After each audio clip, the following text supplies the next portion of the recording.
오후 3시였다. 햇살이 따스하게 내리쬐는 서점 한켠에서 나는 책장을 정리하고 있었다.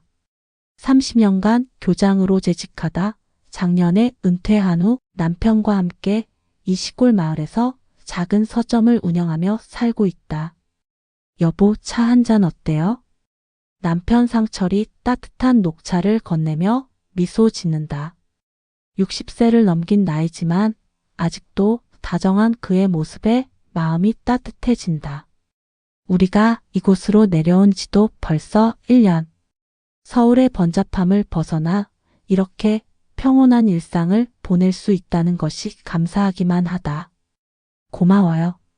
그런데 민춘이 언제 온다고 했죠? 5시쯤 온다고 했어요. 예비 며느리도 함께 온다면서요? 아들 민준이의 결혼식이 이제 한 달도 채 남지 않았다. 32살에 만난 신부감은 변호사라고 하니 든든하기도 하다.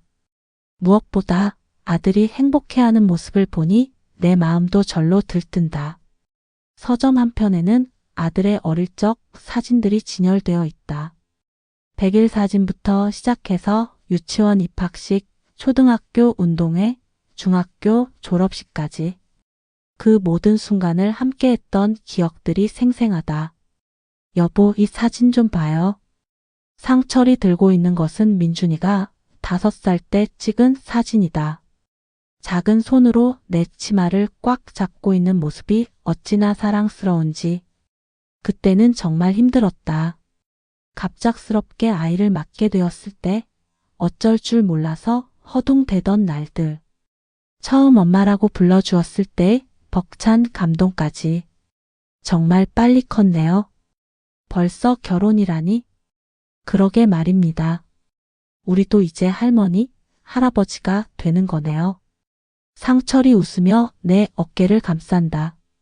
이런 평범한 일상이, 이런 소소한 행복이 얼마나 소중한 건지 나이가 들수록 더욱더 깨닫게 된다.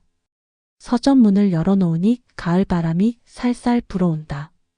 단풍잎들이 바람에 흩날리며 마당을 수놓는다. 이런 평화로운 오후에 책을 읽으러 오는 마을 사람들을 보면 마음이 편안해진다. 어머니, 아버지. 멀리서 민준이의 목소리가 들린다. 예정보다 이른 시간이다. 나는 급히 앞치마를 벗으며 현관으로 나갔다. 어머니, 보고 싶었어요. 32살의 아들이지만 여전히 내게는 어린 아이처럼 느껴진다. 키가 많이 커서 나를 안을 때면 내 머리가 가슴팍에 닿을 정도다. 민준아, 일찍 왔네.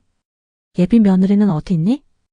아, 수진이는 급한 일이 생겨서 다음에 인사드리기로 했어요.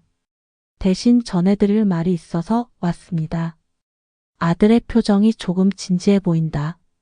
혹시 결혼 준비에 문제라도 생긴 건 아닐까? 무슨 일이니? 들어와서 이야기하자. 상철이도 궁금한 듯 우리를 바라본다. 거실에 앉으니 민준이가 조심스럽게 입을 열었다. 어머니, 아버지. 사실은 결혼식 때문에 말씀드릴 게 있어요. 결혼식이 어떻다는 거니? 혹시 날짜를 바꿔야 하는 건 아니지? 아니에요. 날짜는 그대로고요. 다만 혼주석에 대해서 말씀드려야 할 일이 생겼어요. 혼주석? 갑자기 왜 그런 이야기를 하는 걸까? 나는 상철이와 눈을 마주쳤다. 민준아, 혼주석이 어떻다는 거니? 아들이 한참을 망설이더니 천천히 입을 열었다. 어머니, 죄송합니다. 한 분이 더 오시게 될 것 같아요. 한 분 더? 누구를 말하는 거니? 그때 민준이의 휴대폰이 울렸다. 전화를 받은 아들의 얼굴이 더욱 심각해진다. 네, 알겠습니다. 지금 모시고 갈게요. 전화를 끊은 민준이가 일어서며 말했다. 어머니, 아버지. 잠시만 기다려주세요. 곧 모시고 올게요. 누구를 모시고 온다는 거니? 민준아, 도대체 무슨 일이야? 하지만 아들은 대답 대신 급하게 밖으로 나가버렸다. 나와 상철이는 서로를 바라보며 당황스러워했다. 여보, 뭔가 이상하지 않아요? 그러게요. 민준이 표정이 심상치 않았어요. 오후 5시. 평온했던 우리의 일상에 예상치 못한 파문이 일기 시작했다. 오후 6시가 넘어서야 민준이의 차 소리가 들렸다. 나는 상철이와 함께 현관으로 나가 아들을 기다렸다.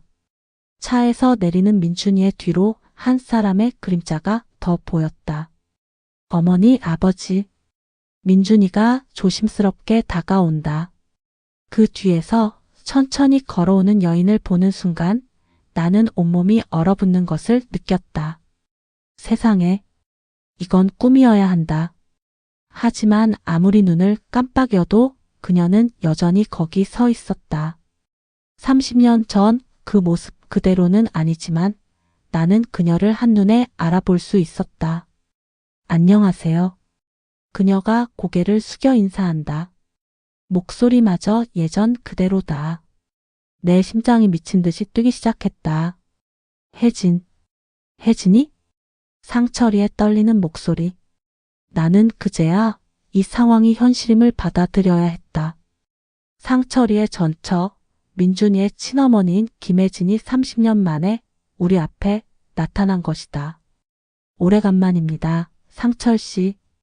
혜진이 담담한 목소리로 인사한다. 하지만 나는 아직도 충격에서 벗어나지 못하고 있었다. 머릿속이 하얗게 변하면서 아무 생각도 나지 않는다. 어머니, 들어가서 이야기해요. 민준이가 나를 부축한다. 나는 마치 몽유병 환자처럼 거실로 들어갔다. 소파에 앉으니 그제야 혜진을 제대로 볼 수 있었다. 많이 변했다. 한때 아름다웠던 얼굴은 세월의 무게로 많이 초췌해졌고 몸도 많이 야위었다. 하지만 그 눈빛만은 예전과 똑같았다. 도대체 어떻게 된 일이니? 상철이가 떨리는 목소리로 물었다. 나는 아직 한마디도 하지 못하고 있었다. 입술이 바짝 말라서 소리가 나오지 않는다. 아버지, 사실은 민준이가 말을 시작한다. 저희가 결혼 준비를 하면서 호적 정리를 하게 됐는데 그때 친어머니를 찾게 되었어요. 찾게 되었다고? 네. 수진이가 변호사다 보니 이런 일에 익숙해서. 그래서 연락을 취하게 됐고 오늘 만나게 된 거예요. 나는 여전히 아무 말도 할 수 없었다. 30년 동안 한 번도 소식이 없었던 여자가 하필 지금 아들의 결혼을 앞두고 나타났다는 것이 믿어지지 않는다. 혜진 씨, 그동안 어디서 뭘 하고 계셨나요? 상철이의 질문에 혜진이 고개를 떨어뜨렸다. 미안해요. 정말 미안해요. 그녀의 목소리에 눈물이 섞여 있다. 미안하다고 해서 될 일이 아니잖아요. 30년 동안 연락 한 번 없었는데 상철이의 목소리에 분노가 섞이기 시작한다. 나는 여전히 아무 말 없이 그들을 바라보고만 있었다. 어머니, 민준이가 나를 불렀다. 그제야 나는 정신을 차리고 그를 바라봤다. 어머니, 괜찮으세요? 나는 괜찮다. 겨우 한마디를 해냈다. 하지만 전혀 괜찮지 않았다. 온몸이 떨리고 있었고 가슴 깊숙한 곳에서 무언가가 치밀어 오르고 있었다. 민준아, 도대체 왜 갑자기 친어머니를 찾은 거니? 지금까지 잘 살아왔잖니? 내가 겨우 입을 열자 민준이의 표정이 어두워졌다. 어머니, 죄송해요. 하지만 결혼을 앞두고 보니 궁금해졌어요. 제 친어머니가 어떻게 사시는지, 건강하신지. 그래서 찾았더니 이렇게 나타나신 거군요. 나의 차가운 목소리에 혜진이 더욱 몸을 움츠렸다. 정말 죄송합니다. 저도 이렇게 나타날 생각은 없었는데. 그럼 왜 왔어요? 내 목소리가 점점 날카로워진다. 30년 동안 억누르고 살았던 감정들이 한꺼번에 올라오고 있다. 민준이가, 아니, 저희 아들이 꼭 만나고 싶다고 해서.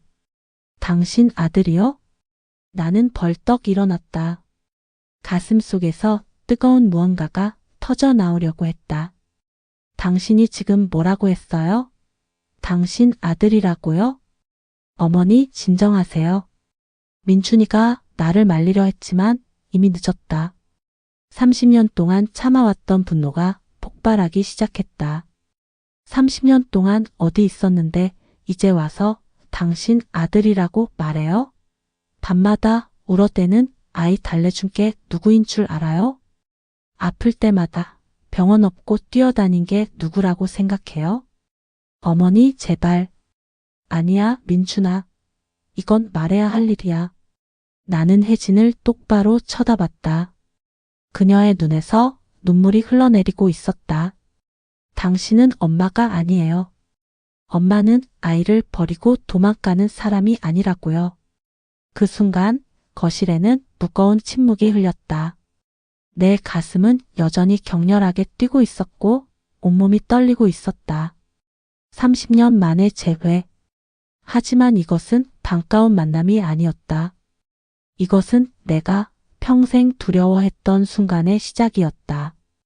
그 후로 며칠간 우리 집은 얼어붙은 듯 했다.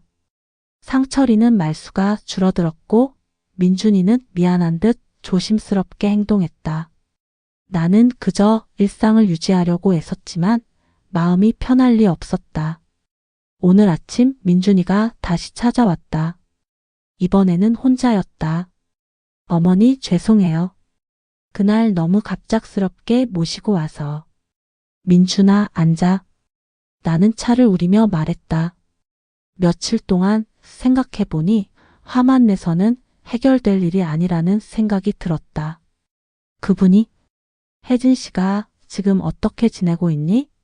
민준이의 표정이 어두워졌다. 어머니, 사실은 친어머니가 많이 아프세요. 아프다고? 네, 폐암 말기래요. 의사 선생님이 길어야 6달이라고 하셨대요. 나는 차 잔을 놓은 채 민준이를 바라봤다. 폐암 말기라니? 그래서 결혼식을 보고 싶어 하시는 거예요. 마지막 소원이라고 하시면서. 민준이의 목소리가 떨린다. 나는 복잡한 감정이 밀려오는 것을 느꼈다. 미움과 동정이 동시에 일어나는 이상한 기분이었다. 민준아, 그분이 왜 그때 떠났는지 아니? 잘은 모르겠어요. 다만 배우가 되고 싶었다고 하시더라고요. 그때 드라마에 단역으로 출연할 기회가 생겼는데 아버지가 반대하셔서. 그래서 가족을 버리고 떠났다는 거야? 민준이가 고개를 끄덕였다. 나는 한숨을 깊게 내쉬었다. 그래서 배우가 됐니?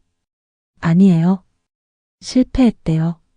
몇 년 동안 단역으로만 활동하다가 결국 포기하고 그 후로는 식당에서 일하거나 청소 일을 하면서 혼자 살아오셨대요. 30년. 그녀가 꿈을 쫓아 떠났던 30년 동안 나는 그녀의 아들을 키우고 있었다. 밤마다 열이 날 때 간병하고 학교 행사 때마다 참석하고 사춘기 때는 반항하는 아이를 달래가며 어머니, 친어머니가 하시는 말씀이 평생 후회하며 살았다고 해요. 특히 저를 버린 것이 가장 후회된다고. 그럼 왜 그동안 연락 한 번 없었어? 미안해서요. 돌아올 면목이 없어서. 그래서 멀리서나마 어머니와 아버지가 저를 잘 키워주시는 걸 보며 고마워했다고 해요. 나는 가슴이 답답해졌다. 화가 나는 동시에 슬프기도 했다. 그때 현관벨이 울렸다. 민준이가 나가더니 혜진을 데리고 들어왔다. 안녕하세요. 혜진이 조심스럽게 인사한다. 며칠 사이에 더 야위어 보인다. 기침을 자주 하는 것을 보니 정말 많이 아픈 것 같다. 앉으세요. 나는 담담하게 말했다. 이번에는 화를 내지 않을 생각이었다. 민준이가 말하더라고요. 많이 아프시다면서요.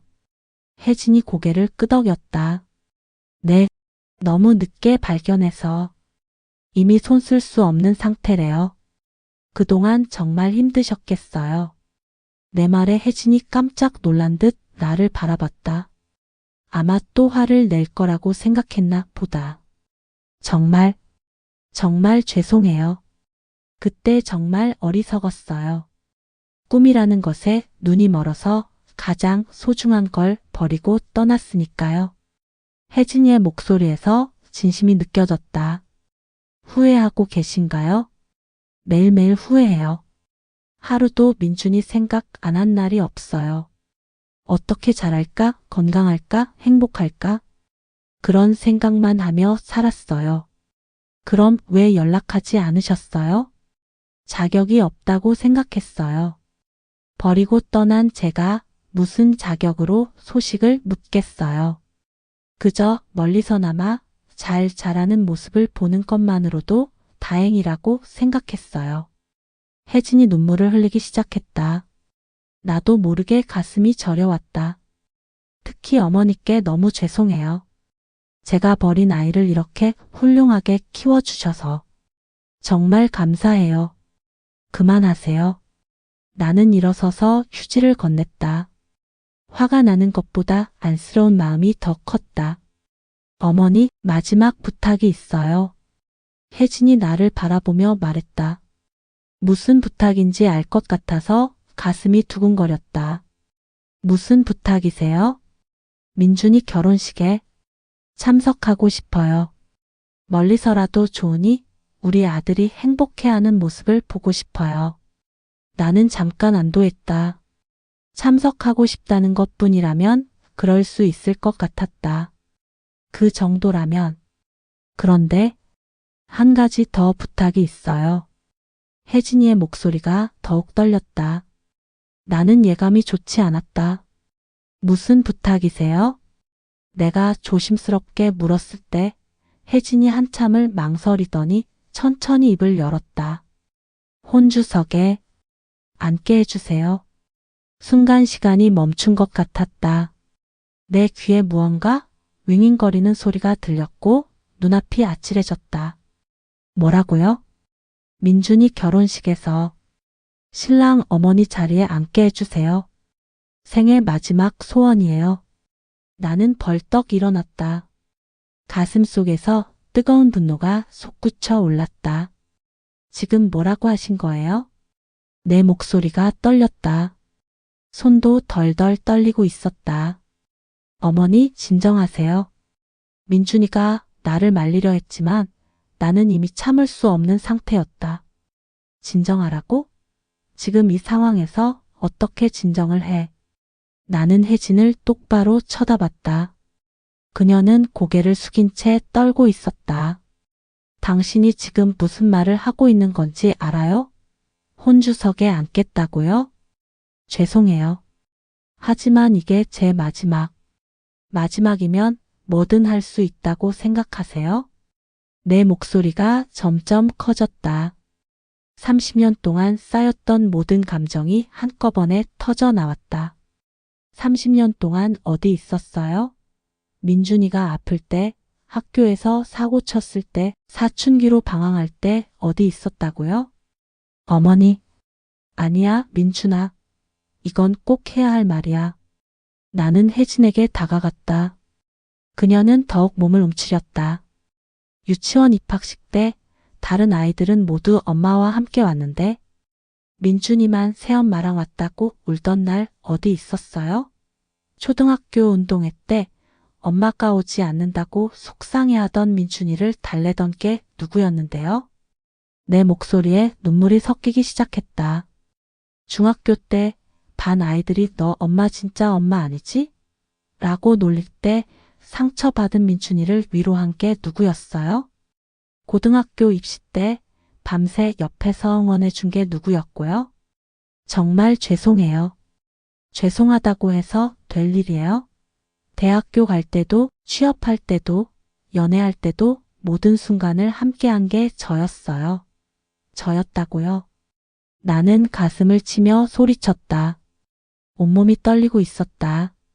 그런데 이제 와서 혼주석에 앉겠다고요? 당신이 무슨 자격으로. 어머니, 제발 그만하세요. 민준이가 내 팔을 잡았다. 하지만 나는 멈출 수 없었다. 민준아, 너도 마찬가지야. 지금까지 누가 너를 키웠는데? 갑자기 친어머니를 찾아? 그분이 내게 뭘 해줬다고? 어머니, 나는 너를 위해서 내 모든 걸 바쳤어. 내 청춘도, 내 꿈도, 내 모든 것을 너를 위해 희생했다고. 목이 메어서 더 이상 말할 수 없었다. 나는 소파에 주저앉으며 흐느끼기 시작했다. 30년을 버려놓고 이제 와서 친어머니라고?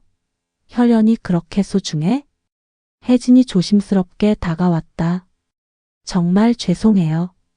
하지만 제게는 이게 마지막 기회예요. 엄마로서 마지막으로 해줄 수 있는 일이에요. 엄마요? 당신이 엄마라고요? 나는 고개를 들어 그녀를 쳐다봤다. 눈물로 범벅이 된 얼굴로 나는 말했다. 엄마는 아이를 낳기만 하면 되는 게 아니에요. 키우는 거예요. 사랑으로 보살피고, 아플 때 보살피고, 기뻐할 때 함께 웃고, 슬플 때 함께 우는 거라고요. 알아요. 저도 알아요. 그럼 왜 그런 말을 해요? 왜 내 자리를 뺏으려고 해요? 나는 다시 일어서서 소리쳤다. 가슴이 찢어질 것 같았다. 저는 정말 마지막이에요. 몇 달 후면 이 세상에 없을 사람이에요. 그러니까 제발. 그럼 조용히 가세요. 왜 우리 가족을 흔들어 놓고 가려고 해요? 순간 혜진이 무릎을 꿇었다. 제발요. 제발 부탁드려요. 단 한 번만 엄마 역할을 해보게 해주세요. 나는 그 모습을 보며 더욱 분노했다. 일어나세요. 그렇게 빌어서 얻어지는 자리가 엄마 자리라고 생각해요? 어머니, 그만해요. 민준이가 소리쳤다. 그 순간 집 안이 조용해졌다. 모두 숨을 죽이고 있었다. 그날 밤 상철이가 늦게 돌아왔다. 나는 거실에서 멍하니 앉아 있었다. 오후에 있었던 일들이 계속 머릿속을 맴돌았다. 여보, 아직 안 자고 있었어요? 상철이가 조심스럽게 다가왔다. 내 표정을 보더니 옆에 앉았다. 민준이한테 들었어요. 오늘 또 왔었다면서요. 응. 나는 짧게 대답했다. 아직도 가슴이 답답했다. 그래서 뭐라고 했대요? 혼주석에 앉게 해달래. 상철이의 얼굴이 굳어졌다. 한참을 말없이 있더니 깊은 한숨을 내쉬었다. 역시 그런 얘기가 나올 줄 알았어요. 당신은 어떻게 생각해? 솔직히 말해봐. 상철이가 머리를 감싸 안았다. 여보, 이건 정말 어려운 문제예요. 혜진이도 민준이 친어머니는 맞으니까. 뭐라고? 나는 벌떡 일어났다.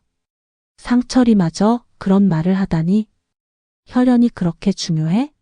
지금까지 민준이를 키운 게 누구인데? 그건 그렇지만이 뭐야? 당신도 혜진이 편이야?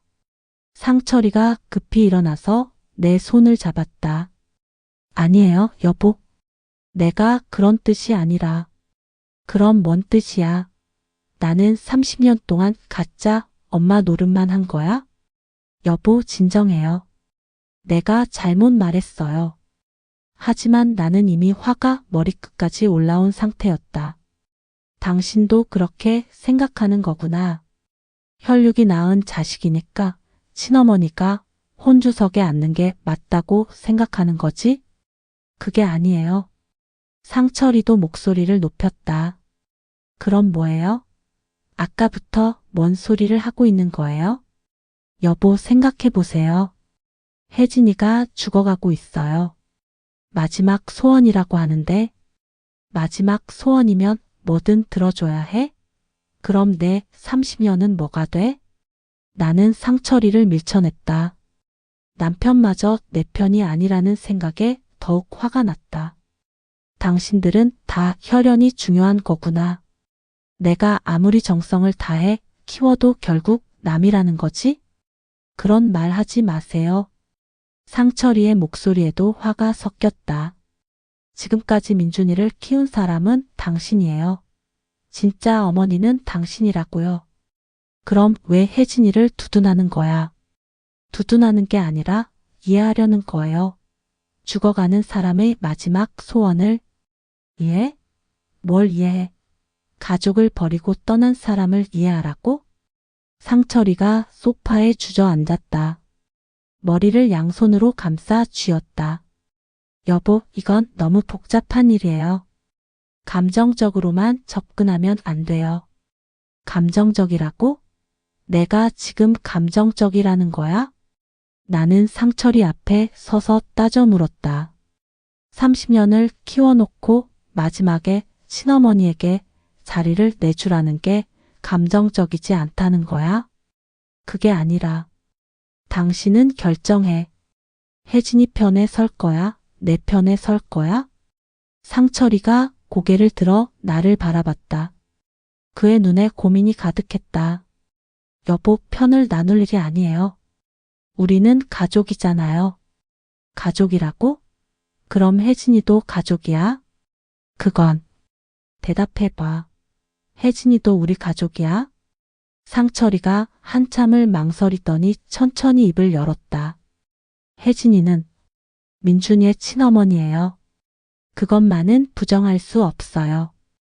그 순간 나는 온몸에서 힘이 빠지는 것을 느꼈다. 남편마저 결국 혈연을 택한 것이다. 그래. 결국 혈연이구나.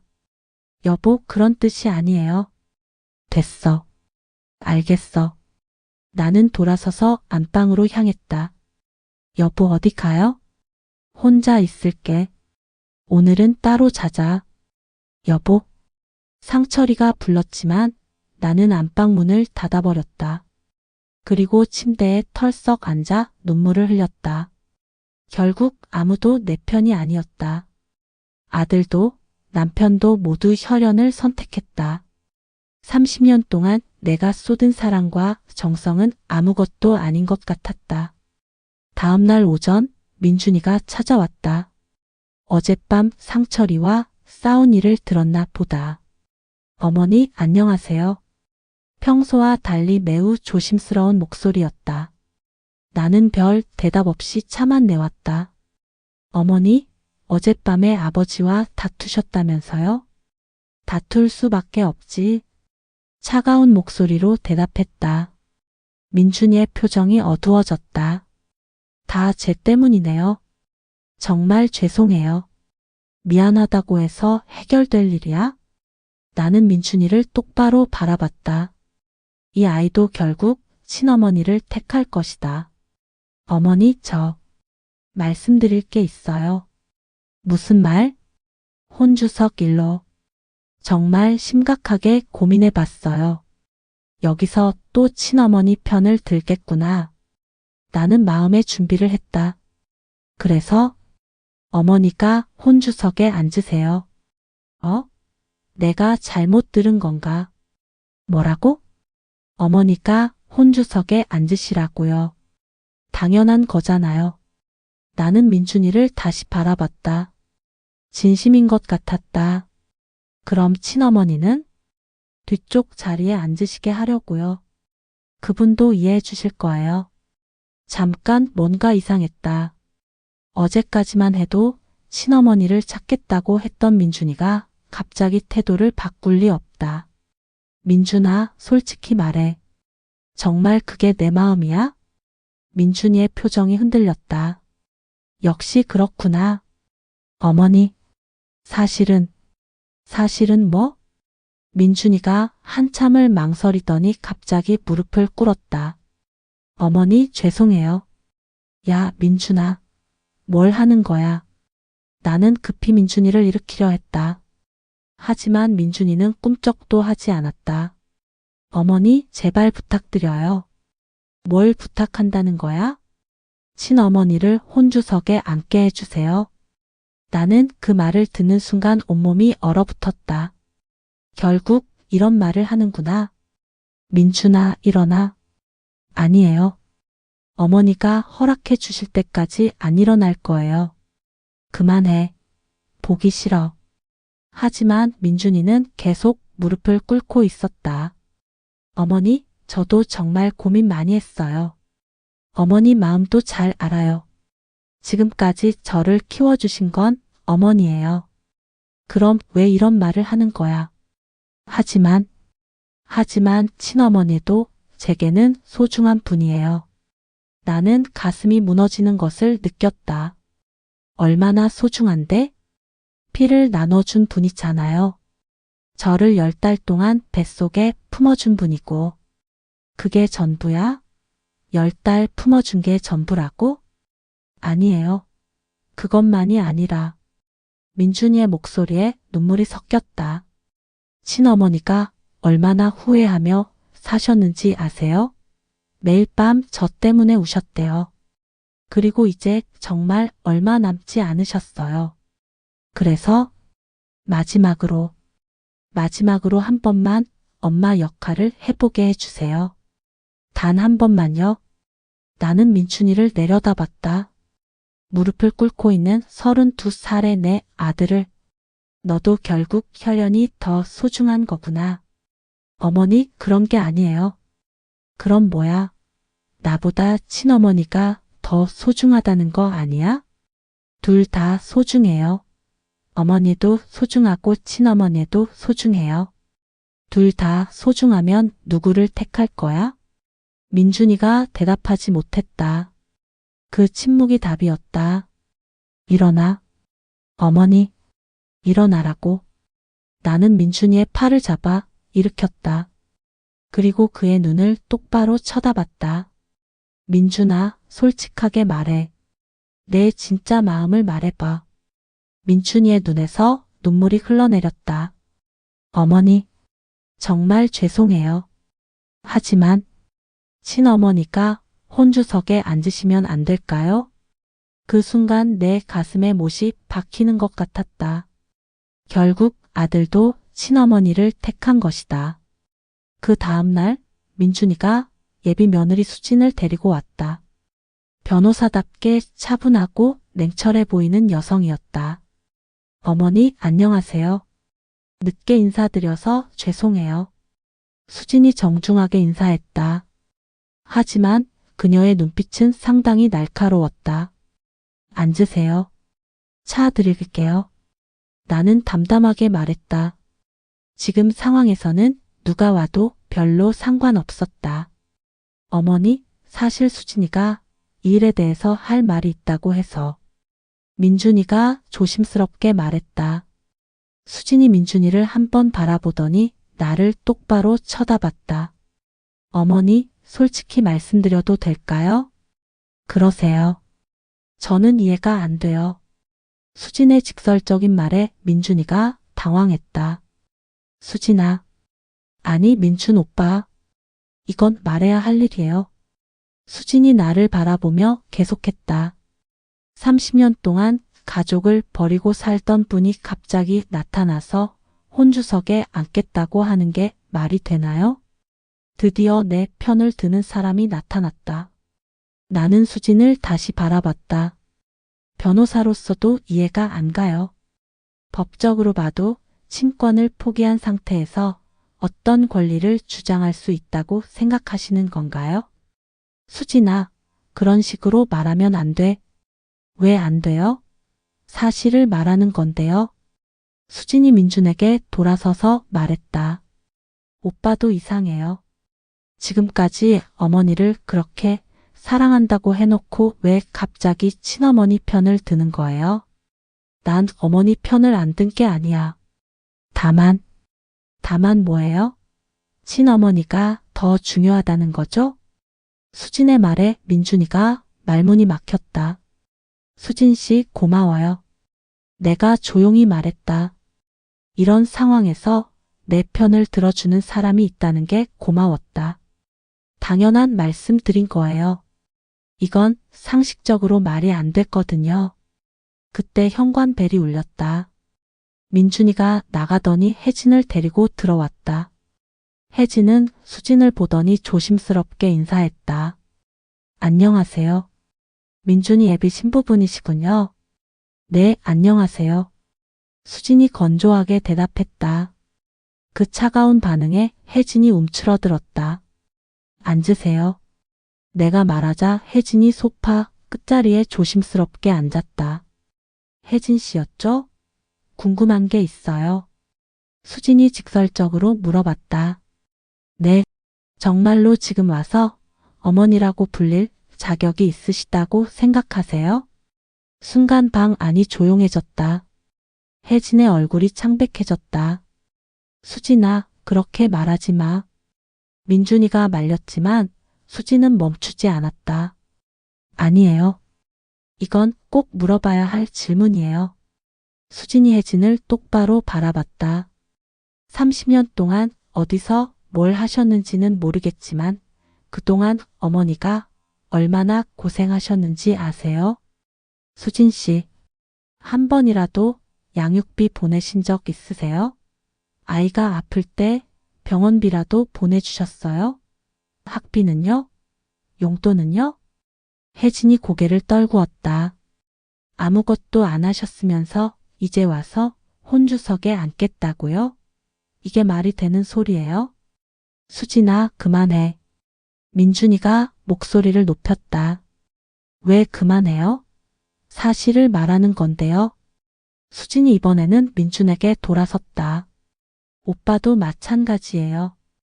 지금까지 누구 덕분에 이렇게 잘 자랐는데 친어머니가 나타나니까 그쪽으로 마음이 기우는 거예요.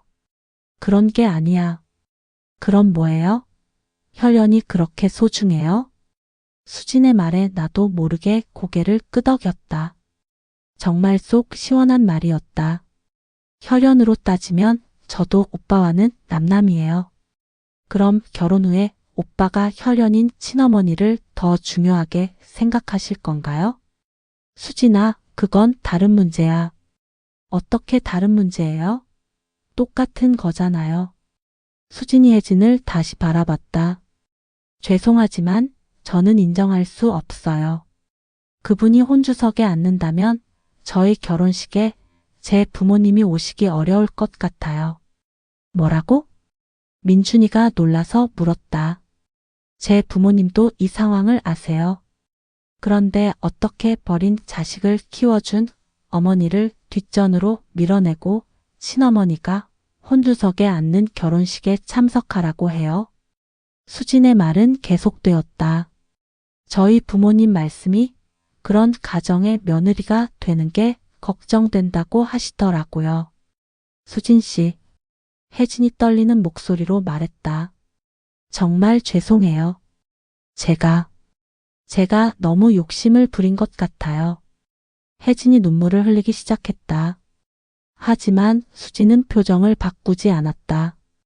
욕심이 아니라 무책임한 거예요. 30년 동안 무책임하게 살다가 마지막에만 책임지려고 하는 거잖아요. 그 말에 혜진이 더욱 울음을 터뜨렸다. 나는 복잡한 마음이 들었다. 수진의 말이 다 맞지만 그렇게까지 말할 필요가 있었나 싶기도 했다. 수진아, 그 정도면 됐어. 내가 말했다. 아무리 미워도 저렇게 무너지는 모습을 보니 안쓰럽기도 했다. 그날 밤 나는 잠을 이룰 수 없었다. 수진의 말이 계속 머릿속을 맴돌았다. 그녀의 말은 모두 옳았다. 하지만 왜 이렇게 마음이 복잡할까? 새벽 5시 나는 일어나서 거실로 나왔다. 그런데 소파에 상철이가 앉아 있었다. 여보, 잠 안 와요? 당신도요? 상철이가 고개를 끄덕였다. 나는 그 옆에 앉았다. 여보, 미안해요. 어제 그런 말 해서. 아니에요. 당신도 고민이 많았을 거예요. 우리는 한참을 말없이 앉아 있었다. 여보, 솔직히 말해봐요. 혜진이를 어떻게 생각해요? 상철이가 깊은 한숨을 쉬었다. 미워요. 정말 미워요. 그때 우리를 버리고 떠났을 때 얼마나 원망스러웠는지. 그럼 왜 그분 편을 드는 것 같은 말을 했어요? 편을 든 게 아니라 그냥 불쌍해서요. 상철이 나를 바라봤다. 여보, 혜진이가 정말 많이 야위었어요. 얼마 못 사는 것 같아요. 나도 그건 느끼고 있었다.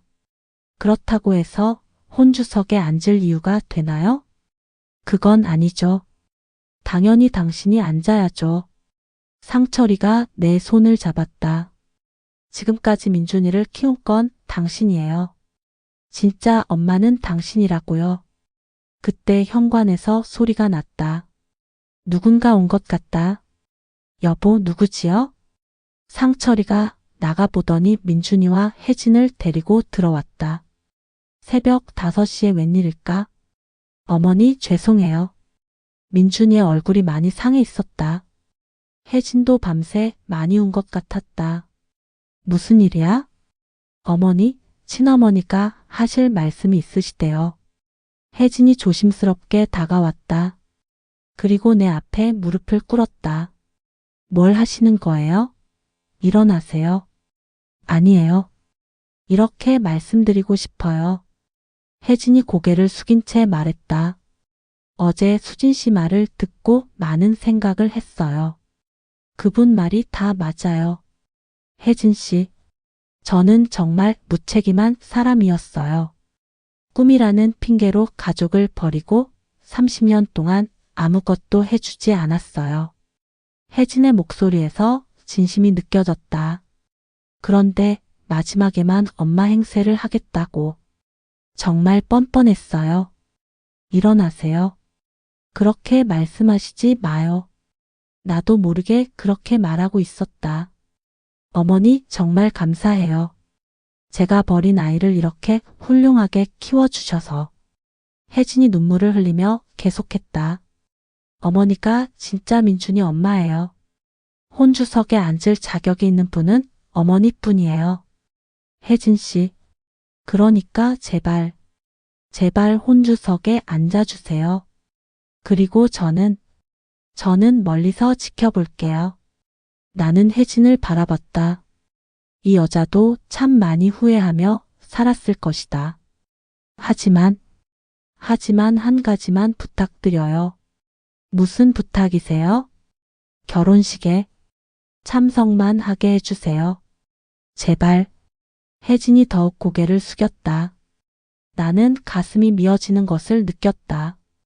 혜진 씨, 일어나세요. 나는 혜진을 일으켜 세웠다. 그리고 그녀의 눈을 바라봤다. 결혼식에 참석하세요. 당연히 참석하셔야죠.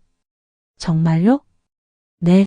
그리고 나는 한참을 망설였다. 그리고 천천히 입을 열었다. 혼주석에 함께 앉으시죠. 어머니, 민준이가 놀라서 소리쳤다. 상철이도 나를 바라봤다. 함께요? 혜진도 믿을 수 없다는 표정이었다. 네, 혼주석을 2개 놓고 함께 앉아요. 어차피 신랑 측 혼주는 2분이니까요. 어머니, 정말 그러셔도 돼요? 안 되는 건 없잖아요. 다만, 나는 혜진을 똑바로 바라봤다. 이번이 정말 마지막이에요. 결혼식 이후에는 조용히 지내세요. 혜진이 고개를 끄덕였다. 눈물이 계속 흘러내렸다. 감사해요. 정말 감사해요. 그리고 민준아, 나는 아들을 불렀다. 네, 어머니. 앞으로는 이런 일 없게 해. 가족을 힘들게 하는 일 말이야. 네, 정말 죄송해요. 민준이도 눈물을 흘렸다. 며칠 후 결혼식 날이 왔다. 나는 한복을 곱게 차려입고 혼주석에 앉았다.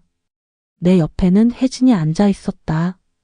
민준이가 웨딩 마치에 맞춰 입장하는 모습을 보며 나는 생각했다. 진짜 엄마는 누구일까? 혈연으로는 혜진이가 엄마다. 하지만 정으로는 내가 엄마다. 그런데 꼭 한 명만 엄마여야 할까? 오늘은 2명의 엄마가 함께 아들의 결혼을 축복해주는 날이다. 혜진이 손수건으로 눈물을 닦는 모습을 보며 나도 눈시울이 붉어졌다. 결국 우리는 모두 민춘이를 사랑하는 마음은 똑같았던 것이다. 고마워요. 혜진이 작은 목소리로 말했다. 저야말로. 나도 작게 대답했다. 세상에 완벽한 가족은 없다. 하지만 서로를 이해하려고 노력하는 마음이 있다면 그것만으로도 충분하지 않을까? 민준이가 신부와 함께 우리에게 인사하러 왔다. 어머니 감사해요. 두 명의 어머니에게 동시에 인사하는 아들을 보며 나는 미소를 지었다. 이것이 우리 가족의 새로운 시작이었다. 오늘 이야기는 여기까지입니다. 구독과 좋아요는 영상을 제작하는 데 큰 힘이 됩니다. 오늘 하루도 건강하세요. 감사합니다.